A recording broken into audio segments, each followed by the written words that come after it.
कि सिर्फ मात्र सरकारी जो नौकरियां हैं मात्र 21 दी गई हैं पिछले 3 सालों में। 2018 में जब हमारी सरकार बनी थी तब इन्होंने सरकार गिराई।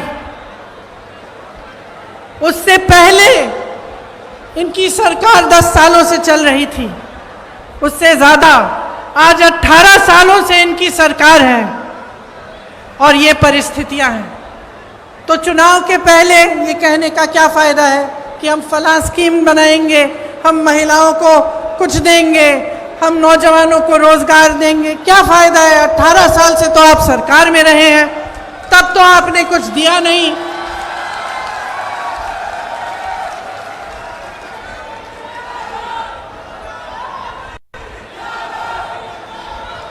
तो ये परिस्थितियां हैं, ये सच्चाई है। आपके मुद्दे क्या हैं? महंगाई है, बेरोजगारी है। जिस तरह से ये घोटाले पे घोटाला होता जा रहा है, जिसकी बड़ी लंबी लिस्ट है यहाँ मेरे पास, निकालते हूँ क्योंकि इतनी लंबी है कि इतने सारे याद भी नहीं रह पाते। खैर, निकाल के बाद मैं बताऊंगी, दिख नहीं रही। तो इन्होंने इतने सारे घोटाले किए, कुछ नहीं छोड़ा, सड़कें नहीं छोड़ी, कुछ नहीं छोड़ा, भगवान की मूर्तियां नहीं छोड़ी महाकाल में।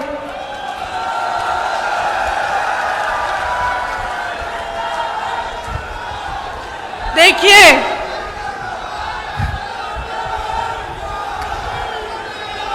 एक बात है, देखिए, 2 बातें।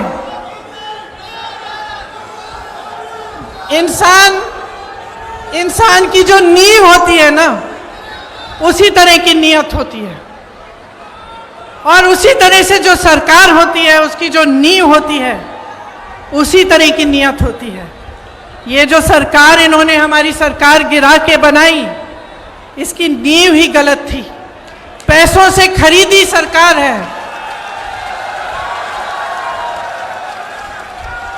तो इसकी नीयत, इसका नतीजा क्या है कि इसकी नीयत ही खराब है। शुरू से सिर्फ लूट, सिर्फ घोटाले में ध्यान रहा है। ऊपर से 18 साल से सरकार चली आ रही है।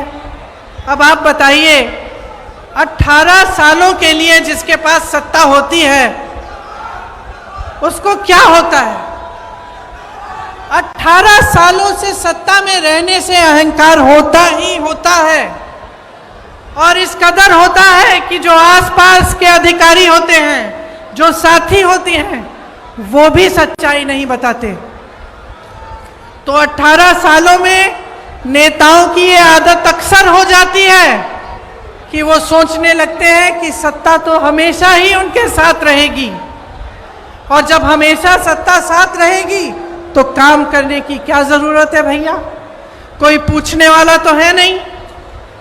जब समय आएगा ध्यान भटका देंगे, जब समय आएगा दूसरी बातें कर लेंगे जिससे जनता के जज्बात जुड़े हुए हैं। फिर से जनता भूल जाएगी कि महंगाई है, जनता भूल जाएगी कि बेरोजगारी से मर रही है, जनता भूल जाएगी कि किसान खेती नहीं कर पा रहा, कुछ खरीद नहीं पा रहा, पेट्रोल डीजल के दाम इतने बढ़ गए हैं, और फिर से हमें वोट मिल जाएगा।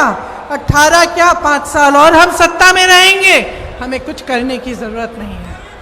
और आज मध्य प्रदेश में यही परिस्थितियां हैं। सत्ता की वजह से अहंकार है, सत्ता की वजह से आलस है, और सुन लीजिए, सत्ता का स्वभाव है कि वो इंसान की भी असलियत उभार देती है। ये सत्ता का स्वभाव है। आप सत्ता को एक नेक इंसान के हाथ में दो, वो भलाई करेगा, आपकी सेवा करेगा। आप सत्ता को गलत इंसान के हाथों में दे दो तो इसी तरह की लूट मचेगी जो आपके प्रदेश में आज मच रही है।